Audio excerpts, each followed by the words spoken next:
बिलावल भुट्टो जरदारी क्या सिर्फ दुनिया में घूमते फिरते हैं? तज्जियाकारों की राय।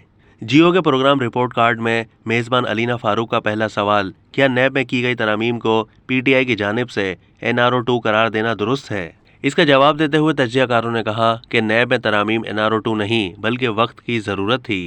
एक दूसरे सवाल पर तज्जियाकारों ने कहा कि बिलावल भुट्टो जरदारी सिर्फ दुनिया में घूमते फिरते हैं, असल काम हिना रब्बानी घर करती हैं। सुहेल बड़ाइश ने कहा कि नैब में तरमीम NRO 2 नहीं बल्कि वक्त की ज़रूरत थी। PDM की हुकूमत ने अपने मफाद में नैब तरमीम की हैं।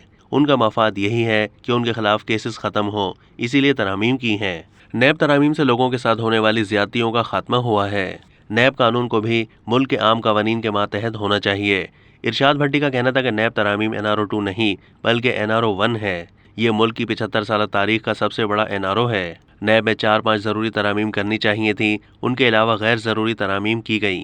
बैरून मुल्क से आए सबूत को नाकाबिले कबूल करार देकर किसको फ़ायदा पहुँचाया गया है? मुलजिम की मनी ट्रेल की जिम्मेदारी ख़त्म हो गई। मनी लॉन्ड्रिंग को नैब के दायरे कार से बाहर कर दिया गया।